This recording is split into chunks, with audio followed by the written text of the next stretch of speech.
जिम्मेवारी, ये सबको सरकार ही नहीं कर देगी, ये जिम्मेवारियां हमारी भी।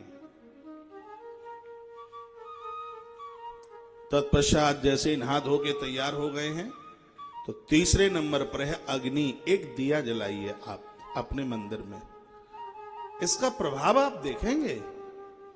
दिया जलाइए, तीसरा तत्व है ना अग्नि, दिया।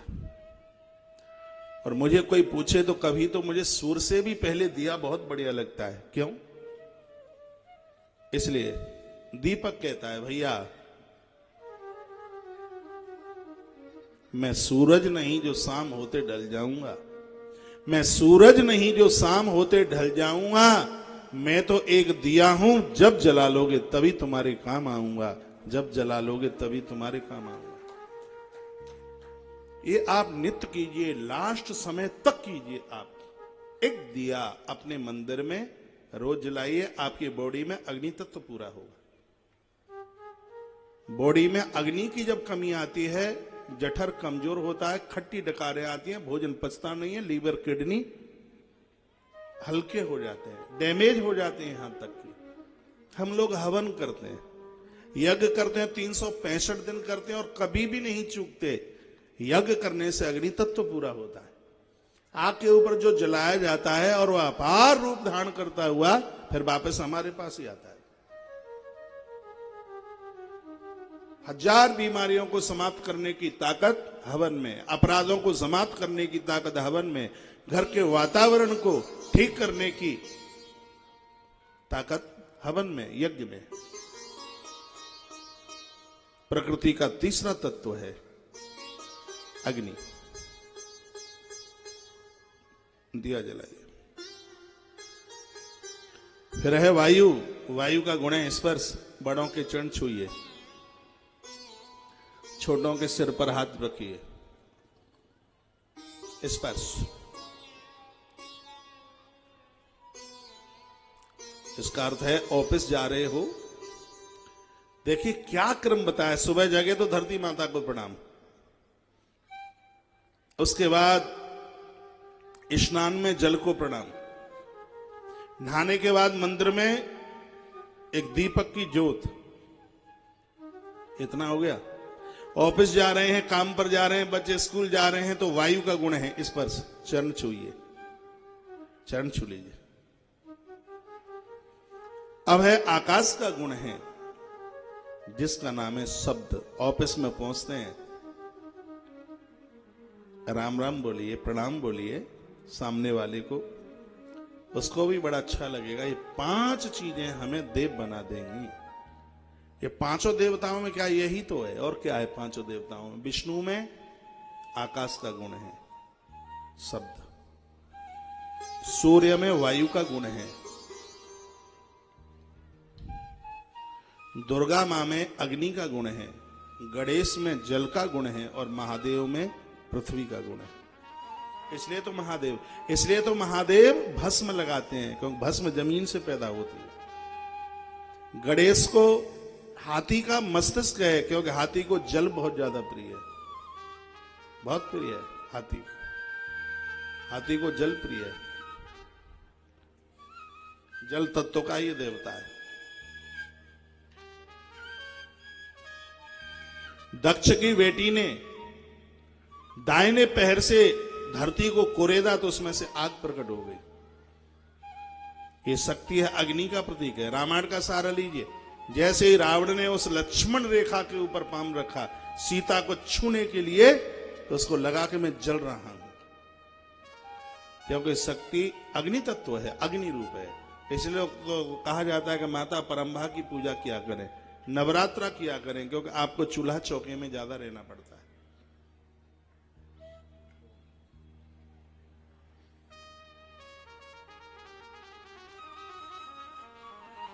तो इन देवों के अपने अपने गुण हैं। बड़ी सुंदर बात कही है। इन 5, इसको महाभूत कहते हैं। इन 5 महाभूतों से 5 चीजें, शब्द, रस, शब्द, स्पर्श, शब्द, स्पर्श, रूप, रस और गंध, ये 5 चीजें। ये सब पैदा हुआ है तम अहंकार से। रज से बनी है, रजोगुण से बनी है 10 इंद्रियां। 10 इंद्रियां बनी है, 5 ज्ञान की हैं और 5 कर्म की। आंखें हैं ज्ञान की इंद्रिय। अच्छा, एक बात मैं और आपको निवेदन करना चाहूंगा। जो मैं आप प्रकृति के 5 महतत्वों की बात कर रहा था, आपको जो धरती दिखाई दे रही है, पृथ्वी दिखाई दे रही है, पानी इसका ठीक 3 गुना है। 3 गुना है पानी। हाँ, 3 गुना।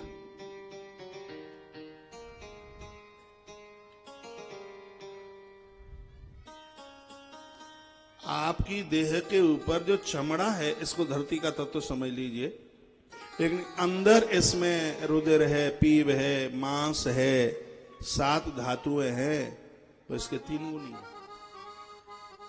जहां हम और आप रुके हैं, धरती से पानी 3 गुना ज्यादा है। और इतना ही नहीं, धरती से पानी 3 गुना है। इसका तो मतलब यह भी तो है कि पुत्र से पिता गुने में ज्यादा ही होता है, कम नहीं होता। जल से अग्नि 3 गुनी ज्यादा है। जल से अग्नि 3 गुनी ज्यादा है। अग्नि से हवा 3 गुनी ज्यादा है।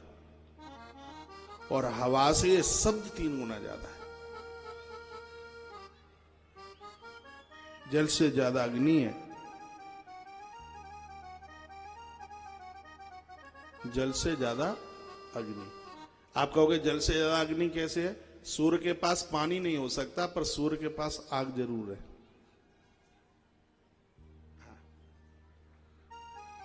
बिजली का तार आप डाल दीजिए, हो सकता है कि उसमें पानी ना हो, लेकिन उस करंट में आग जरूर होगी।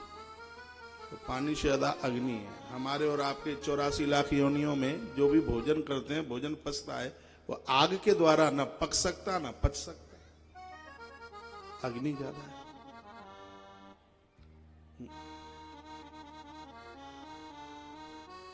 अग्नि से भी ज्यादा हवा की गति 3 गुनी ज्यादा है। प्रकृति में जो भी है वो सब एक दूसरे को छूना चाहते हैं। ये वृक्ष भी एक दूसरे को छूना चाहते हैं। आप देखते हैं एक जगह पर इतनी दूरी में पेड़ लगा दिए जाएं और फिर भी वो किसी न किसी प्रकार से वे डालें आपस में मिलने की कोशिश करती हैं। वो डालें मिलती हैं आपस में। उससे भी शब्द और 3 गुना ज्यादा है। प्रकृति में जो कुछ दिखता है वो सब बोलता है। पेड़ बोलते हैं, पहाड़ बोलते हैं, प्रतिमाएं बोलती हैं, पूरी प्रकृति बोलती है। तो ये इंद्रियां हैं, 10 इंद्रियां हैं, वो रजोगुण से बनी है। 5 ज्ञान की हैं और 5 कर्म की हैं। आप देख रहे हैं ज्ञान की इंद्रिय है, आप सुन रहे हैं ज्ञान की इंद्रिय, आप सूंघ रहे हैं, ये ज्ञान की इंद्रिय है। आप चख रहे हैं, ज्ञान की इंद्रिय। चलना है, हाथों से करना है, मलमूत्र का विसर्जन, ये सब कर्म की इंद्रियां हैं। अब इन इंद्रियों को चलावे कौन? तो सतोगुण में से 10 देवता प्रकट हो गए। हाँ, इनको चलाने के लिए भी तो चाहिए। गाड़ी तो बहुत बढ़िया, ड्राइवर तो चाहिए। गाड़ी के अपने आप थोड़ी चल जाएगी। तो इन इंद्रियों को चलाने के लिए 10 देवता सूर्य प्रकट हुए, जिनके द्वारा आंखें चल रही हैं।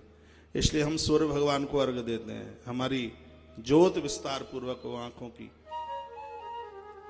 सूर्य आंखों पर अपना काम कर रहे हैं। जीवा का देवता तैयार हो गया वरुण। ये जीव का देवता है वरुण। कान के देवता हैं दिशाएं, नाक के देवता स्वनी कुमार, ये प्रकट हुए। जठर का देव अग्नि। उसके तत्पश्चात अब 5 कर्मेंद्रियों के देवता प्रकट हुए। हाथ के देवता प्रकट हो गए हैं। इंद्र हाथों को चला रहे हैं। पांवों के देवता प्रकट हुए। पांव के देवता हैं भगवान विष्णु, चरण के देवता। ये चरण इसलिए तो पूजे जाते हैं, चरण में विष्णु का वास है, विष्णु को स्थान है। ये पाम के देवता हैं विष्णु। और मैं कहीं किसी भागवत कथा में बोल रहा था, आपको पता है कि बॉडी का ऐसा कौन सा अंग है जो ज्यादा धरती के संपर्क में है? बताएं। पांव है, चरण है। क्यों ये धरती के संपर्क में पांव ज्यादा क्यों हैं? क्योंकि पांव का देवता है विष्णु और धरती विष्णु की पत्नी है। धरती भगवान विष्णु की पत्नी है। आज अभी आप लिंग पुराण में सुनेंगे, विधाता ब्रह्मा ने जब ऋषि किया था, सबको एक एक डिपार्टमेंट दिया था, तो उसमें विष्णु को धरती का मालिक बनाया गया। आज ही की कथा में आप सुनेंगे। तो विष्णु की पहली एक पत्नी है धरती, और तो दूसरी पत्नी है जिसका नाम है लक्ष्मी। तो ये बहुत समझने लायक बात है। जो घर से ही व्यापार चलाना चाहते हैं उनको ये बात मैं बोलना चाहता हूं। मैं उन्हें निवेदन करना चाहता हूं कि पाम का देवता है विष्णु और धरती विष्णु की पत्नी है, इसलिए तो पाम धरती के संपर्क में रहते हैं। लेकिन याद रखिए, नारायण की दूसरी पत्नी लक्ष्मी है। इन पामों से जितना घूमते रहोगे, लक्ष्मी उतनी ही आपके पास आएगी। आप ये सोचें कि घर बैठ करके मिल जाए तो नहीं संभव हो सकता। आप हमें दक्षिणा तब देते हो जब हमें वृंदावन से चल के आना पड़ता है। ये नहीं होता कि चलो तुम अपना मोबाइल खोल लो, हम कथा यहीं से सुनाई देते हैं और साथ में दिन लिफाफा भेज देना। हाँ, राजी हो जाओगे अगली बार तो ना टेंट की जरूरत पड़ेगी, ना माइक की जरूरत पड़ेगी। हमारा मोबाइल ऑन कर देना, हम कथा यहीं से सुना देंगे। आप कहोगे महाराज दक्षिणा लेनी है तो आना पड़ेगा 100 बार। हाँ जी, जाना पड़ेगा, पक्का ही जाना पड़ेगा। एक नियम बना लीजिए, जब आप अपने काम में जा रहे हैं तो ऐसा लगे कि आप मंदिर में जा रहे हैं। मंदिर में भी तो पैसा मांगने को जाते हो, व्यापार भी आपको पैसे ही देता है। कहते हैं चलता नहीं है। अरे पुजारी के यहां कोई दर्शन करने के लिए नहीं आएगा तो इसका मतलब है कि पुजारी अपना मंदिर ना खोले, किवाड़ी लगाए रखे? नहीं, उसको अपना मंदिर खोलना है, आपको रोज जाना है। जैसे आप चलते रहोगे इन टांगों से, जल्दी बूढ़े नहीं होगे, कमजोर नहीं होगे। जो मशीनें बंद छोड़ दी जाती है उनमें जंग लगती है, और क्या होता है? जंग लगने का मतलब कुछ करोगे नहीं तो जल्दी बूढ़े हो जाओगे, तुम्हारी फिटनेस ही गड़बड़ हो जाएगी। हाँ, शरीर की फिटनेस है इसमें। आप चलते रहिए, करते रहिए। थकते वो नहीं है जो कुछ करते हैं, थकान उनको होती है जो कभी कुछ करते ही नहीं। बहुत लंबी उम्र जीना चाहते हो तो इन पुर्जों से काम लेना बंद मत कीजिए। एक 82 साल के किसी व्यक्ति ने फॉरेन में, विदेश में अपना कारोबार शुरू किया। 91 साल वो जिया। 9 वर्ष में वे इस धरती का 7वें उद्योगपति में उसका नाम था। इतनी मेहनत, कितनी मेहनत उसने की होगी। तो धरती नारायण की पत्नी है, पाम के देवता है भगवान नारायण। दूसरी नारायण की पत्नी लक्ष्मी है। घूमते रहिए, आते जाते रहिए, तो मां लक्ष्मी आपके करीब रहेगी, आपके नजदीक रहेगी। मन बुद्धि चित्त अहंकार चतुष्टय अंतःकरण का भी आविर्भाव हुआ है। 24 तत्वों के द्वारा यह शरीर बना। 84 लाख योनियों का सृजन करने वाले स्वयं भगवान हैं, स्वयं परमात्मा है भैया, और कोई नहीं है। तो वो कौन है? ऋषियों ने पूछा वो कौन है? कहा वो शिव है।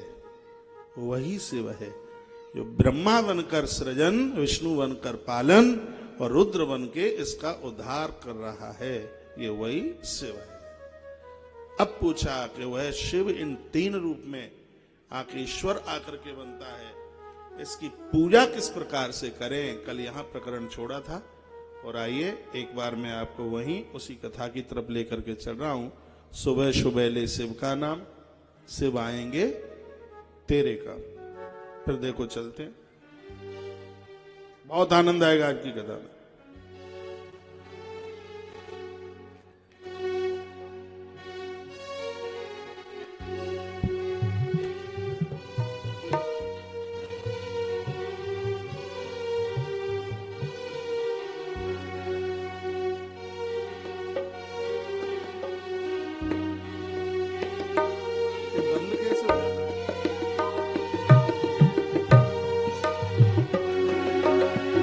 सुबह सुबह ले शिव का नाम कर ले बंदे, शुभ का सुबह सुबह ले शिव का नाम कर ले बंदे, ये शुभ का सुबह सुबह ले शिव का नाम कर ले बंदे, ये शुभ का सुबह सुबह ले शिव का नाम कर ले बंदे, ये शुभ का सुबह सुबह ले शिव का नाम, शिव आएंगे तेरे काम, सुबह सुबह ले शिव का नाम कर ले बंदे, ये शुभ का। ओम नमः शिवाय, ओम नमः शिवाय, ओम नमः शिवाय, ओम नमः शिवाय।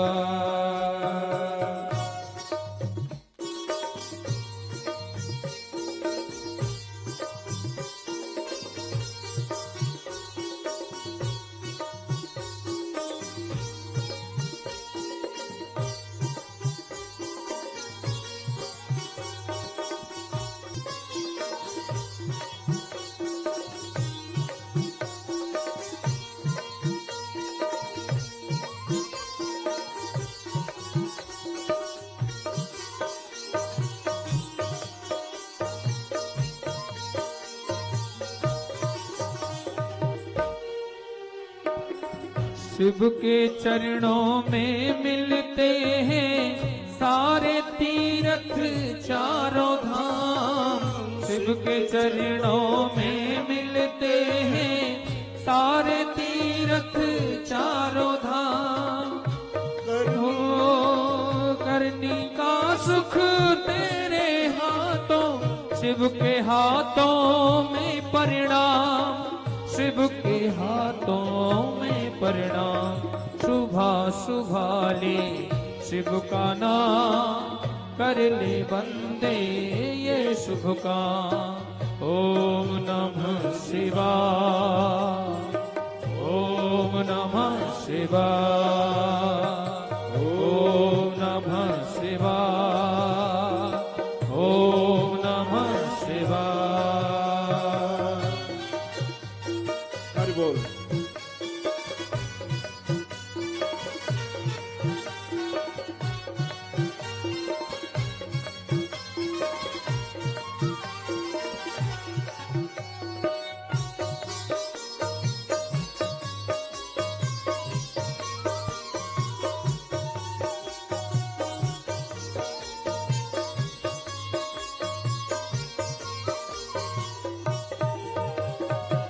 शिव के रहते कैसी चिंता, साथ रहे प्रभु आठों याम। शिव के रहते कैसी चिंता, रहे प्रभु आठों याम। शिव को भज ले सुख पाएगा, मन को आएगा आराम।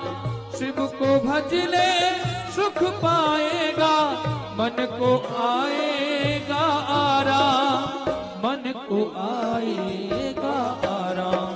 सुबह सुबह ले शिव का नाम कर ले बंदे, ये शुभ काम। ओम नमः शिवाय, ओम नमः शिवाय, ओम नमः शिवाय, ओम नमः शिवाय, ओम नमः शिवाय, ओम नमः शिवाय, ओम नमः शिवाय, ओम नमः शिवाय, ओम नमः शिवाय, ओम नमः शिवाय। भोले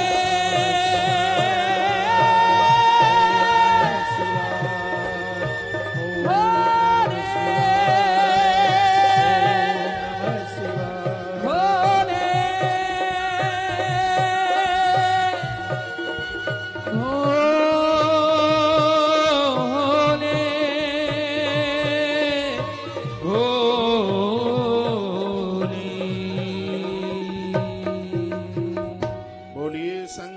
भगवान की जय। शीघ्र ही बोलो जय जय श्री राधे जय जय श्री राधे जय। श्री राधे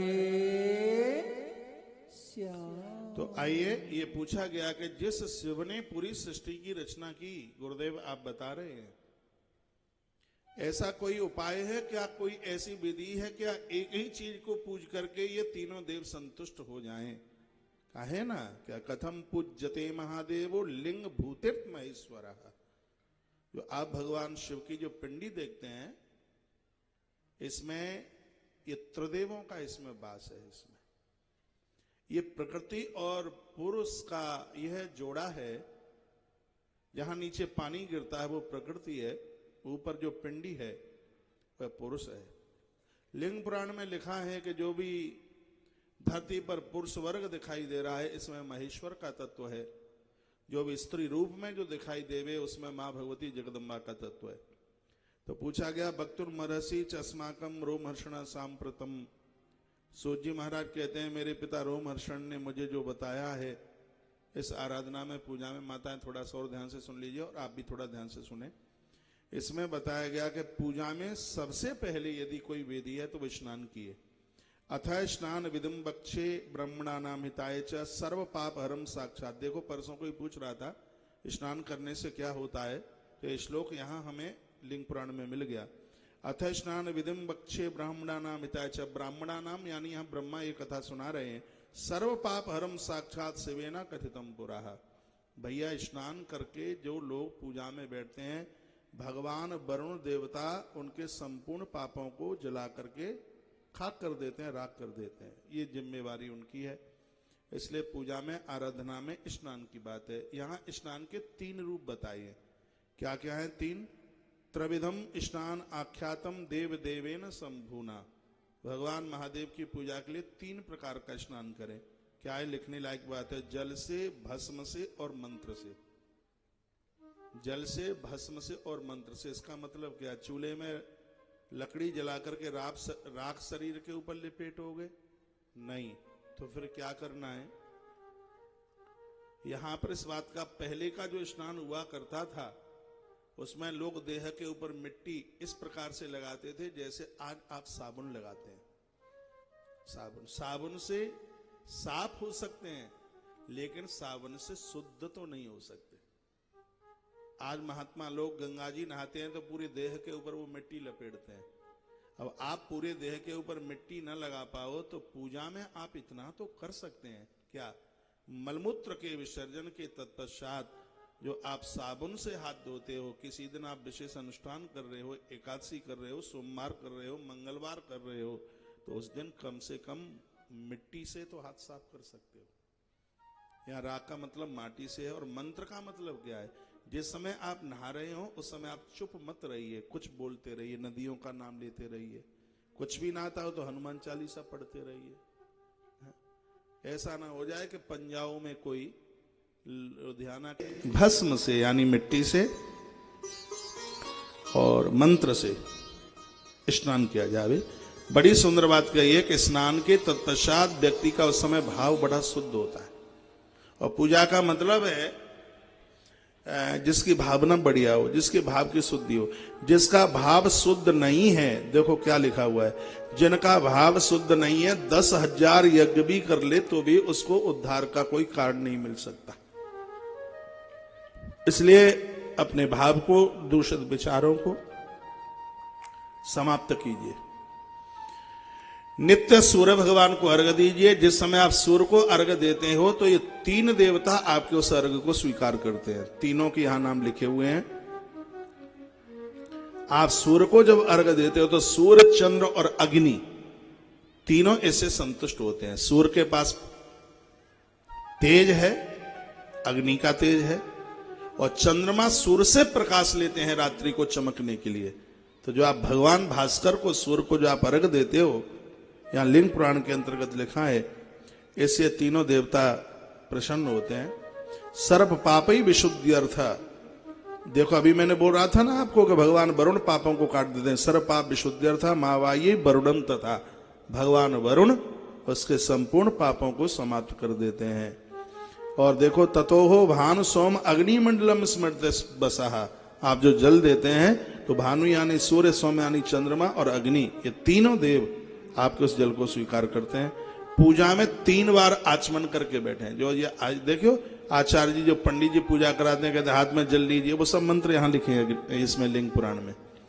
वो कहते हैं 3 बार आचमन कीजिए, केशवाय नमः, माधवाय नमः, नारायणाय नमः। अभी लिंग पुराण की कथा, इसलिए यहाँ शंकर जी के नाम लिखे हैं। यहाँ लिखा है तत्पुरुषाय नमः, यहाँ लिखा है शिवाय नमः और यहाँ लिखा है रुद्राय नमः। यही कथा विष्णु पुराण की होती तो लिखा होता केशवाय नमः, माधवाय नमः, नारायणाय नमः। तो 3 बार आचमन कीजिए। और उसके देखो कितनी बढ़िया बात कही है, आपके भाल के ऊपर कोई तिलक लगा रहा है, हमें तो पहले पता भी नहीं था, आज पता लग रहा है, चोटी पर हाथ लगाइए। ये लिखा है यहां पर, देखिए आपके भाल के ऊपर यदि कोई तिलक करता है तो अपना हाथ यूं ऐसे ऐसे पीछे लगाइए। चोटी पर्व के समय पर आप स्नान कर रहे हैं, चोटी के ऊपर पानी निकलना चाहिए। पर्व के समय ये सब बातें भी लिखी हैं। स्नान विधि के तत्पश्चात में फिर आप पूजन की विधि एक दिन मैंने बताई है, फिर समय ज्यादा लगेगा, किसी बात को रिपीट करना, दोहराना तो फिर समय की कमी पड़ेगी। मैंने पूरी षोडशोपचार से एक पूजा की विधि आपके बीच में रखी है। और याद रखिए, बिना दीप प्रज्वलन के कोई भी पूजा पूरी नहीं होती। बिना भोग और आरती और स्नान, ये 3 चीज के बिना कोई भी पूजा पूरी नहीं होती।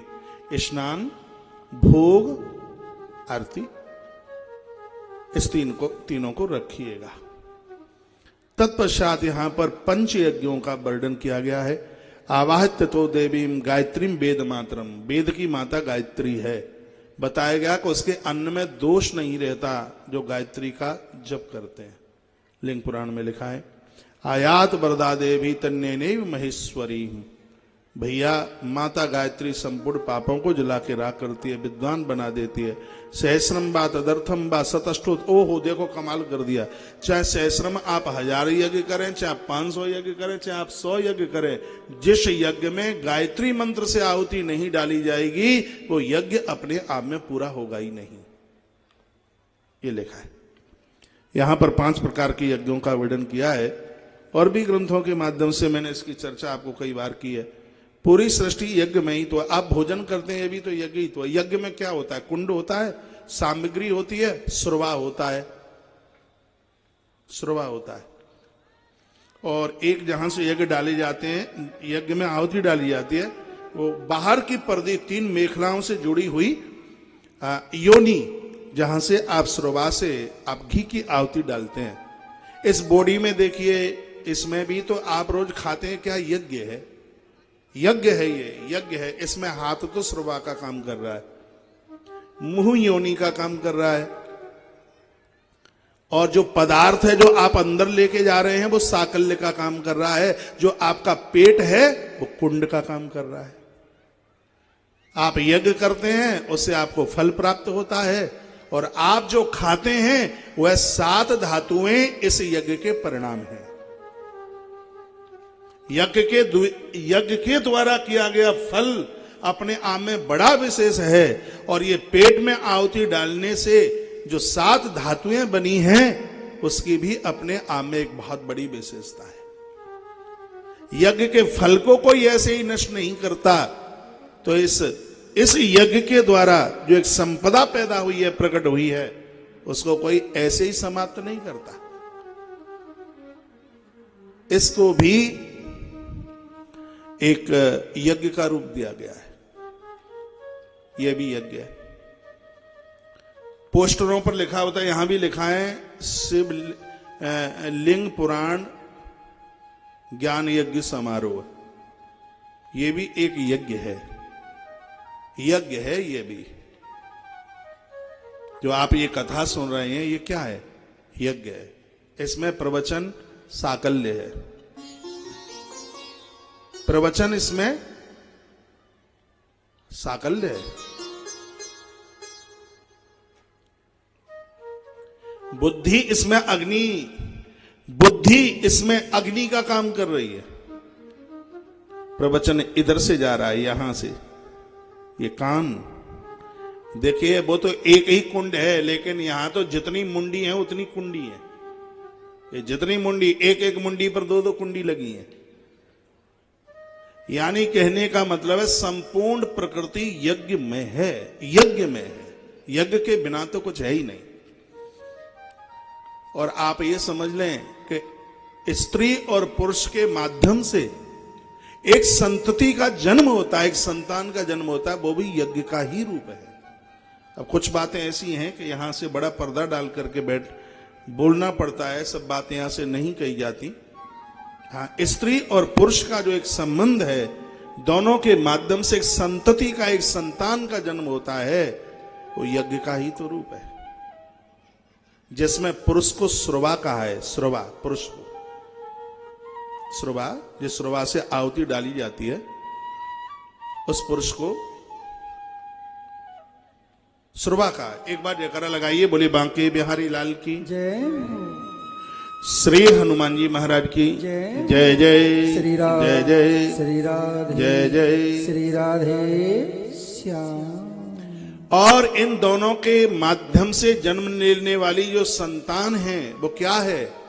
वो उस यज्ञ का परिणाम है, वो उस यजन का परिणाम है। जितने ढंग से यजन होता है, उसका परिणाम उतना ही बढ़िया होता है।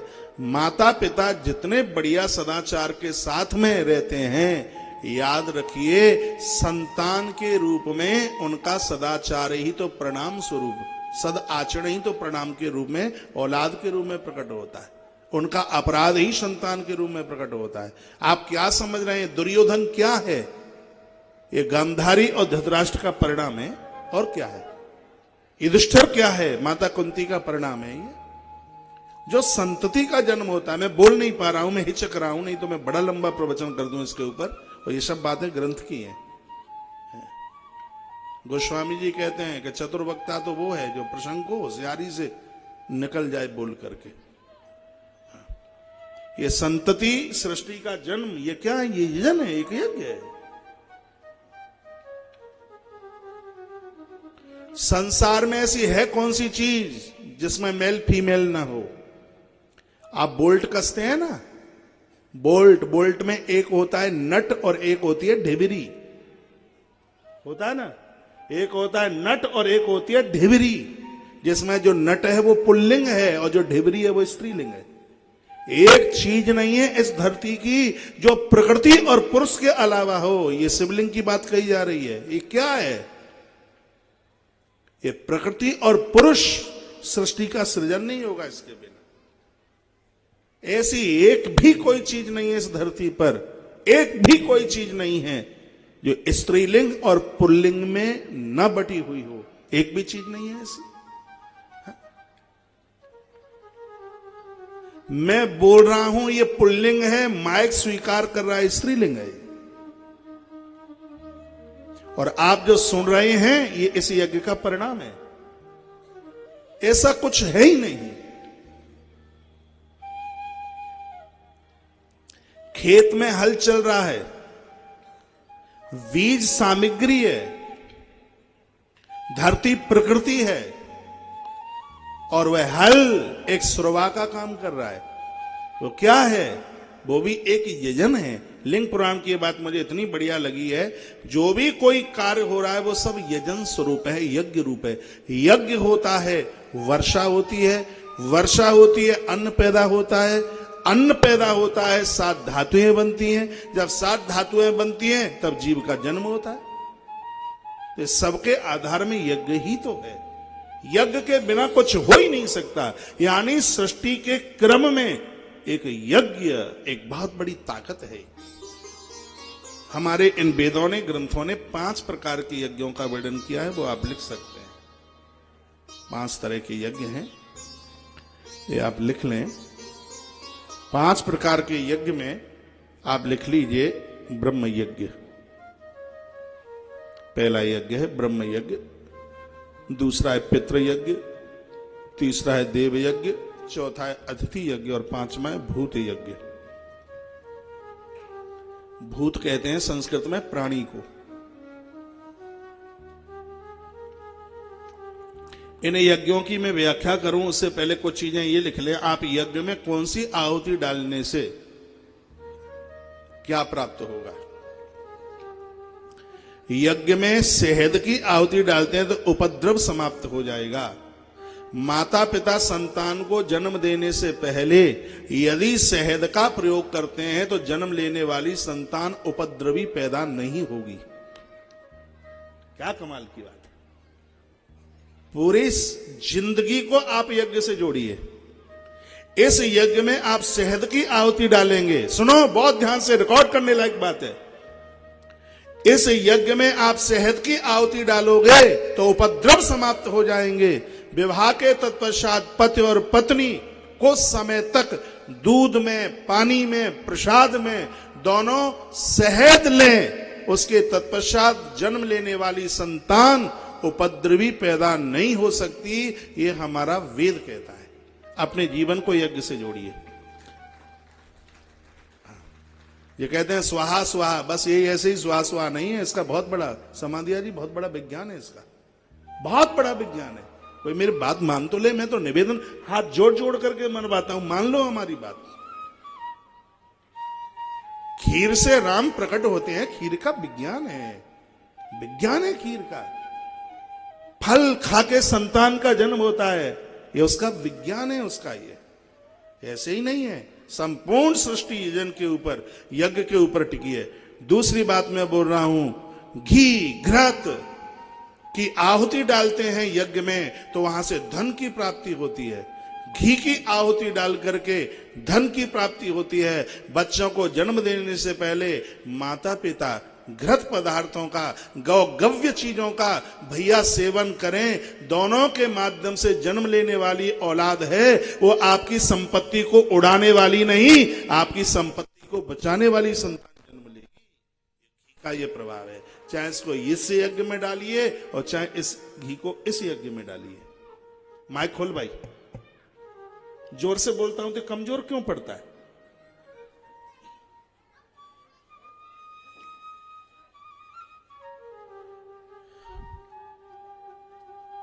घी में बड़ी पौष्टिकता है।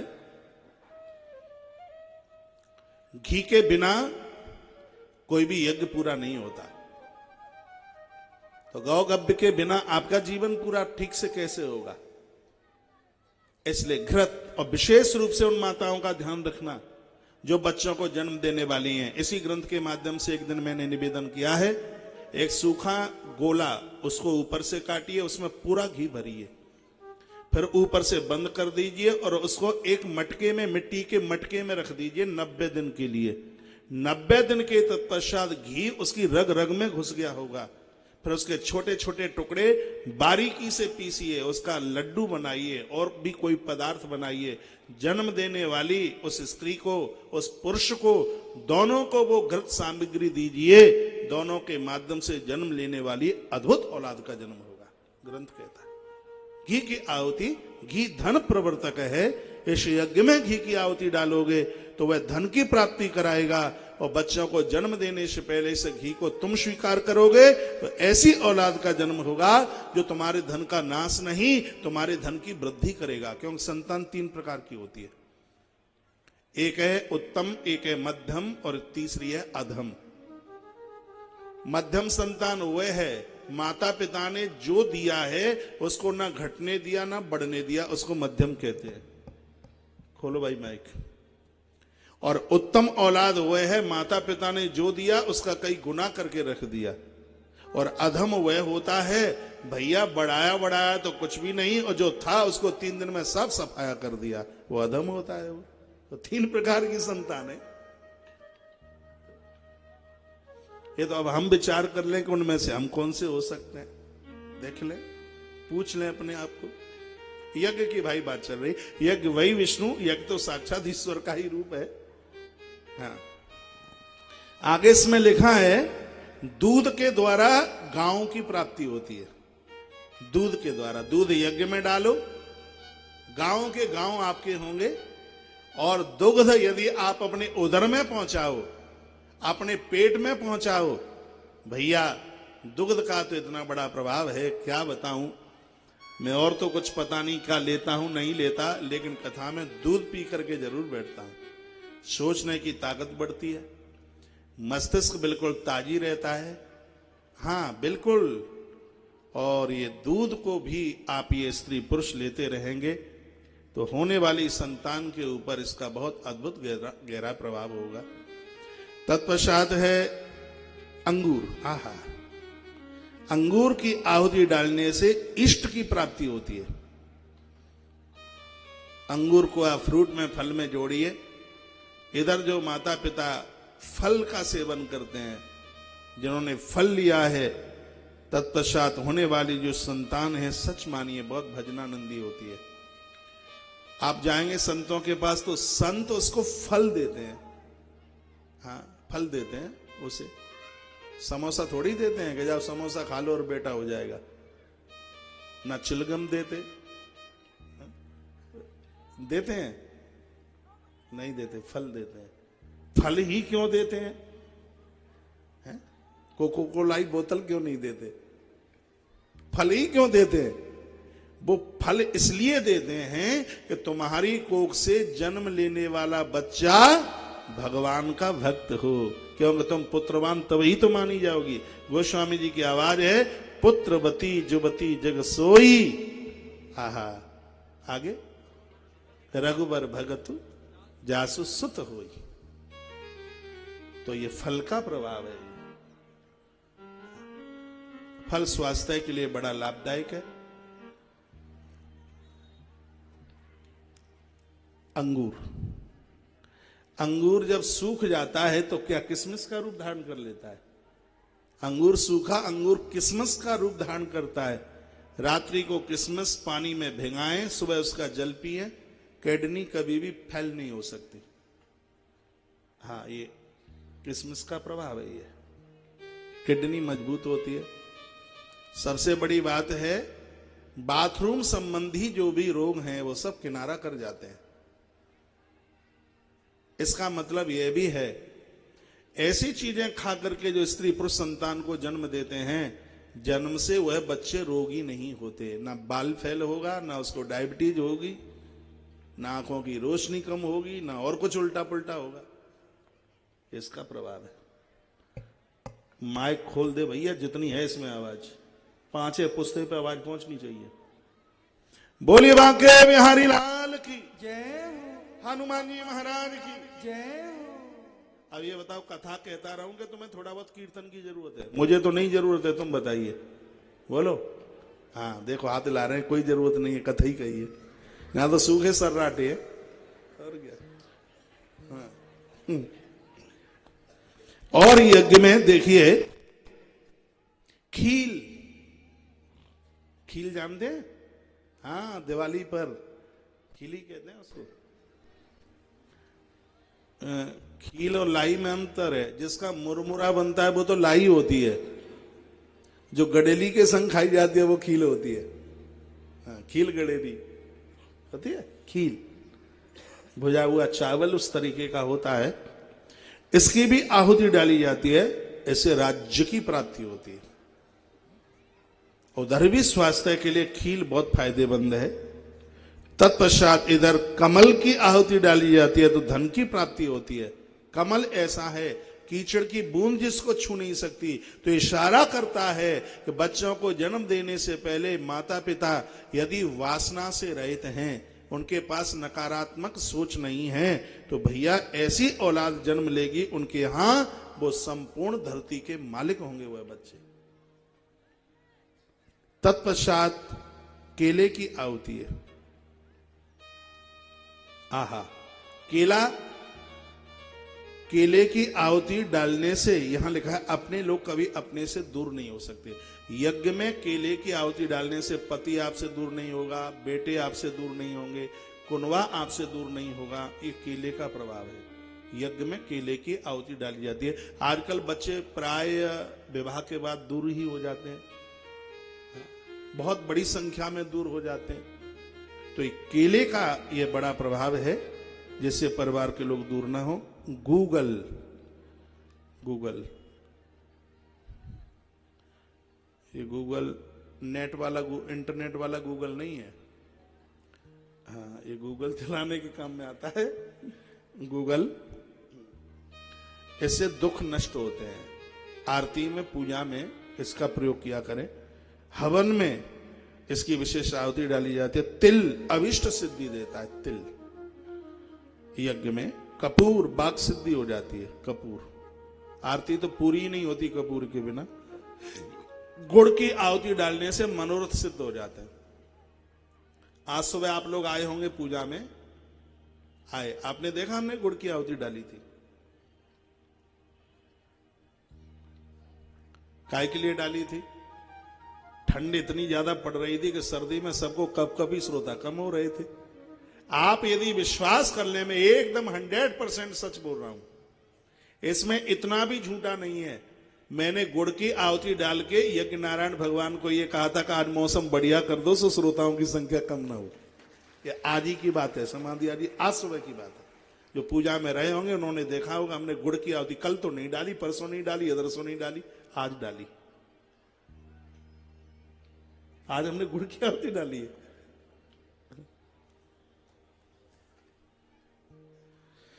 यजन में मनोरथ सिद्धि के लिए गुड़ की आहुति है। तो यजन का, हवन का, यज्ञ का अपने आप में बहुत बड़ा प्रभाव है। तो पहला है ब्रह्म यज्ञ, दूसरा है पितृ यज्ञ, तीसरा है देव यज्ञ, चौथा है अतिथि यज्ञ और पांचवा है भूत यज्ञ। भूत के आगे आप प्राणी लिख ले, नहीं तो आप कहीं उस भूत को ना समझ बैठे।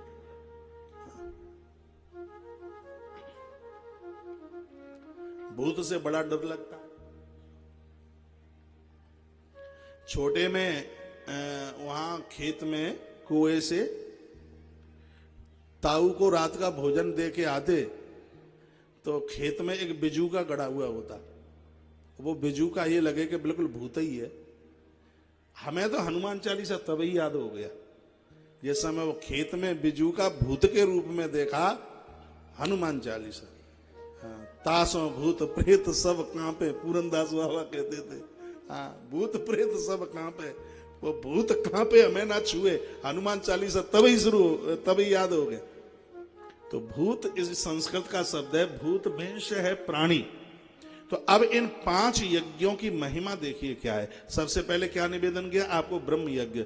ब्रह्म यज्ञ का मतलब है ग्रंथों का नित्य स्वाध्याय कीजिए। जो रोज आप हनुमान चालीसा पढ़ते हैं, सुंदरकांड पढ़ते हैं, या आप कोई स्तुति करते हैं, गोपी गीत पढ़ते हैं, ये सब यज्ञ है। इसको ब्रह्म यज्ञ कहते हैं। ये यज्ञ है। ये प्रकृति के वातावरण को शुद्ध करता है।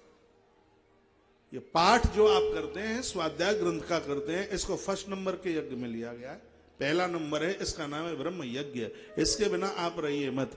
ईश्वर ने आपको योग्यता दी है, आप कुछ लिख लेते हैं, पढ़ लेते हैं, तो इसका मतलब यह है कि उसका सदुपयोग इसमें है। आप ग्रंथों का स्वाध्याय कीजिए। शास्त्र सुचिंतन पुण्य से ही, शास्त्रों को जितनी बार पढ़ोगे उतनी ही बार आनंद आएगा। मैं तो यहां तक कहता हूं 18 पुराणों को अपनी लाइफ में एक बार जरूर पढ़िए, पूरा का पूरा।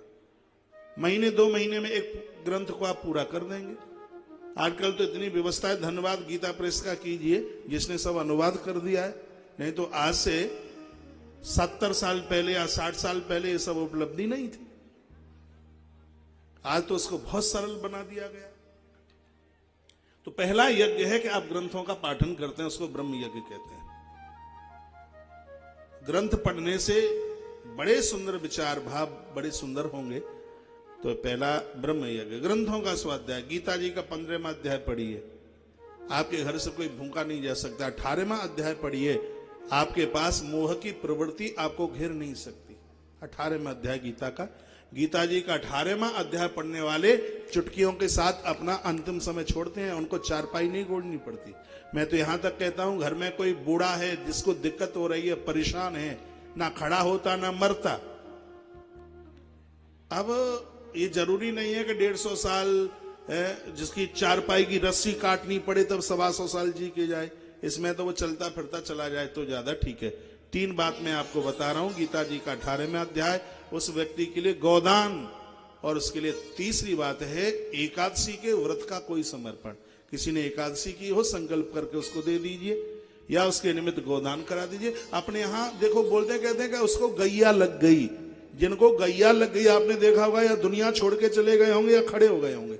गाय देने के बाद लोग 10-10 साल जी करके गए हैं। फिर गाय का इतना बड़ा महत्व है, गाय के गोदान का इतना बड़ा महत्व है। उस वृद्ध के लिए या तो गोदान या एकादशी का प्राण उसके लिए निमित्त, या गीता जी का 18वां अध्याय, या तो वो खड़ा हो जाएगा या दुनिया छोड़ के चला जाएगा, वह किसी भी प्रकार का कष्ट नहीं भोगेगा। ये विशेषता है इसकी। और गीता के ऊपर तो मैं बहुत बड़ा जोर देता हूं। हम लोग तो गीता के पुजारी हैं, हमारी धमनियों में है गीता। अभी मैं पूर्व की किसी कथा में निवेदन कर रहा था, गीता के 18 अध्यायों में 3 बातों के ऊपर कृष्ण ने जोर दिया। और आप यहां बड़े सजग समझदार बैठे हैं। गीता में 3 ही बातें, 3 के अलावा कोई चौथी बात नहीं है। गीता में पहली बात है कि जो बीत गया है उसका दुख मत कीजिए। दूसरी बात है वर्तमान का मोह मत कीजिए। और तीसरी बात है कि आने वाले समय का भय मत कीजिए। ये 3 ही तो है, और आदमी 3 में ही परेशान है। जो बीत गया उसके लिए दुख है, जिसको जाना था वो चला गया, मृत्यु हो चली गई। आपके रोने से अब कोई व्यक्ति जिंदा तो नहीं हो जाएगा। कुछ लोगों का अपमान हो जाता है, अरे रात गई बात गई, क्या मतलब है, अरे उसने ऐसा बोल दिया, फलाने ने ये बोल दिया, उसने ये ठिकाना बोल दिया। क्या बोल दिया, जो बोल दिया सो बोल दिया, काय को क्या लादे आप घूम रहे फिर रहे हो। बीते हुए का दुख मत जताइए। रात गई बात गई, देखिए आप कितने बड़े आनंद में आप रहेंगे। हम गए थे, पापा ने ये बोल दिया, अरे पापा है क्या है, पापा ने बोल दिया तो।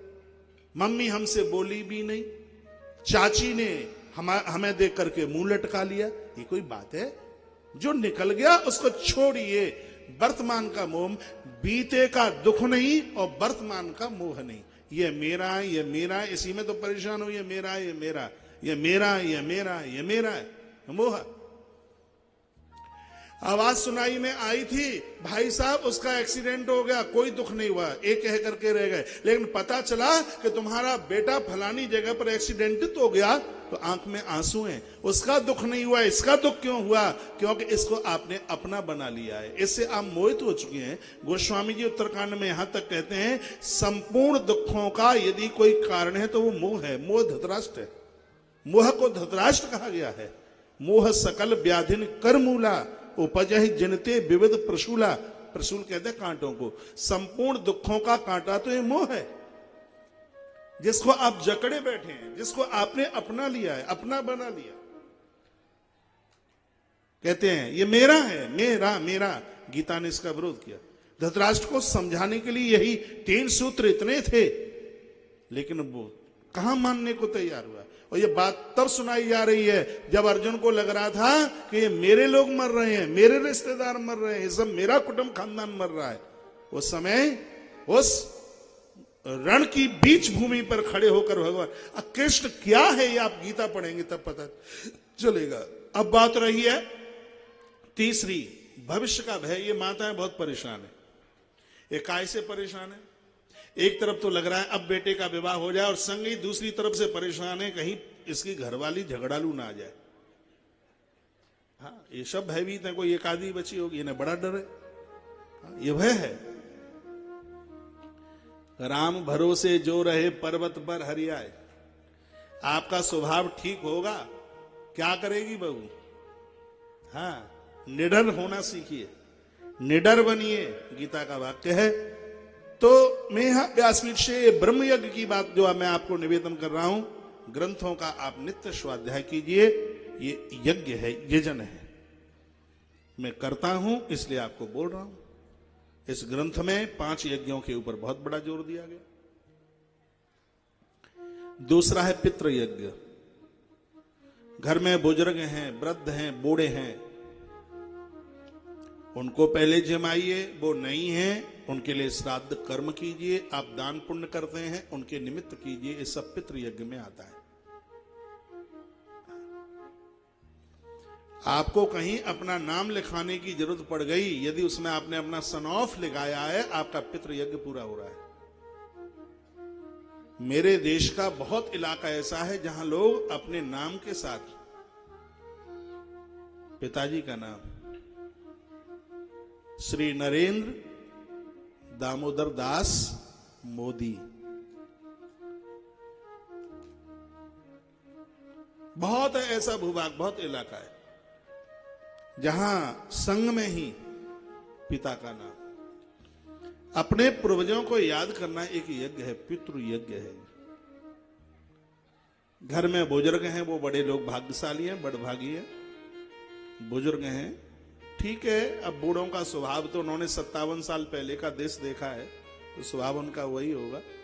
आपकी सहेली मिलने को आएगी तो डोकरी तो पूछेगी, पूरा बायोडाटा पूछेगी, कहां से आई है, कौन सी गली में रहती है, रहने वाली कहां की है, पूरब की है, पश्चिम की है, इटावा साइड की है, भिंड की तरफ की है, वो पूरा बायोडाटा।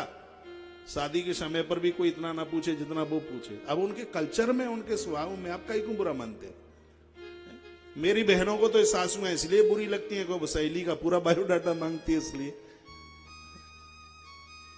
तुम्हारा भाग्य है ये तुम्हारे पास में है, तो ये वृद्ध तुम्हारे पास में है, तो तुम्हारे घर को लुटने नहीं देंगे, तुम्हारे घर में डकैती नहीं होने देंगे, हैं? रात में इनको नींद नहीं आती, कहीं कोई कुछ उठा के लेके ना चला जाए। अरे भैया, एक चौकीदार रखते हो, 10,000 रुपया कम से कम लेता है, लेकिन ये तो रोटी खा करके तुम्हारी चौकीदारी कर रहे हैं। वंदन करो इनको, प्रणाम करो, ये बहुत बड़ा देवता है, ये प्रणाम करने को लायक है, प्रणाम करो इन्हें।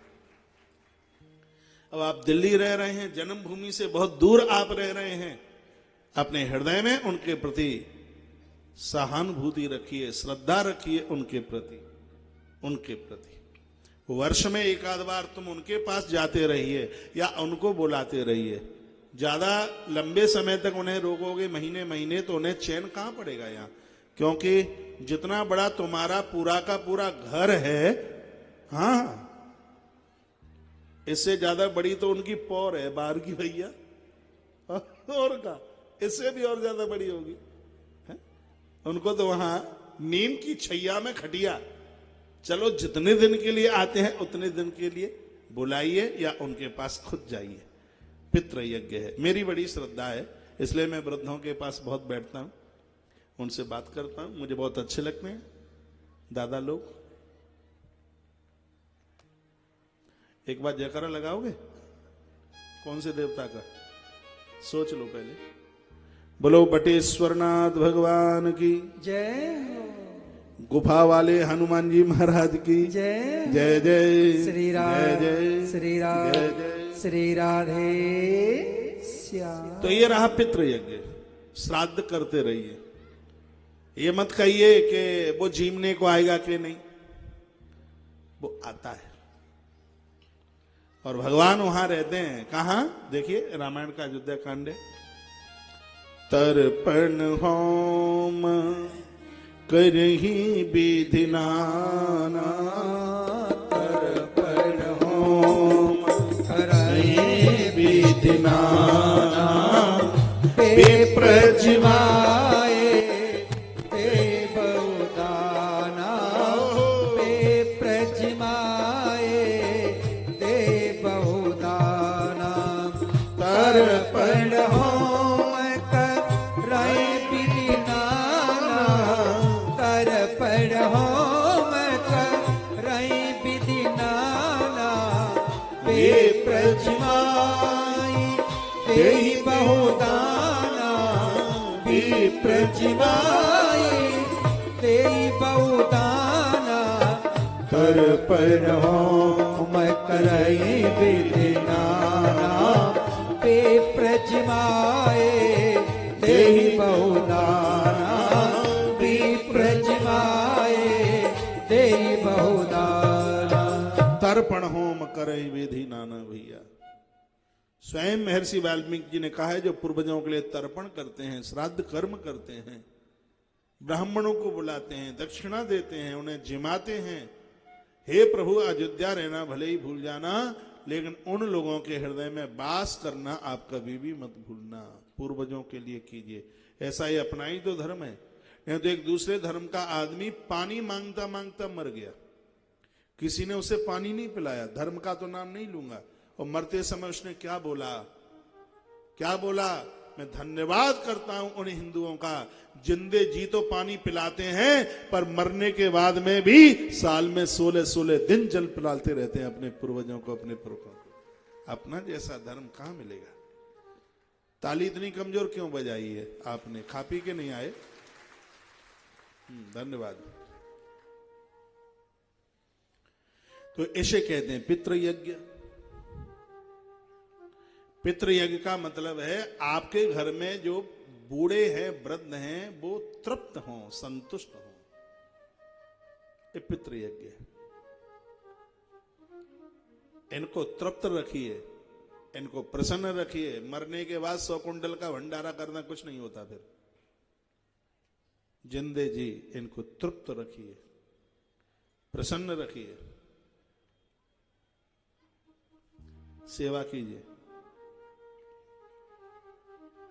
जो मेरी बहनें लड़े बिना, सासू से लड़े बिना श्वास भी ना लेती हों, उनको तो बड़ी गुस्सा आ रही होगी मेरे ऊपर। दांत पीस रही होंगी। अब पीस लो दांत, तुम आई घिसेंगे, हमारा पचुनाए बगैर तुम पीस लो चाहे तितने। एक उपनिषद का वाक्य है और ये रखकर मैं आगे बढ़ रहा हूं। जीव धरती पर आने को तैयार था, भगवान से अनुमति मांग रहा था और वो रो रहा था। जैसे आपका बेटा बाहर जयपुर पढ़ने को जाए, जिस दिन जाता है उसकी आंख में आंसू होते हैं और आप भी रोते हो। तो जीव आ रहा था, उसकी आंख में आंसू थे। भगवान ने पूछा, बेटा मत रोए, क्यों रो रहा है? कहता, अकेला जा रहा हूं, मुझे कौन संभालेगा? भगवान बोले, 2 भेज दिए तेरे से पहले, चिंता मत कर। अच्छा, भूख लगेगी, होठों की भाषा कौन समझेगा?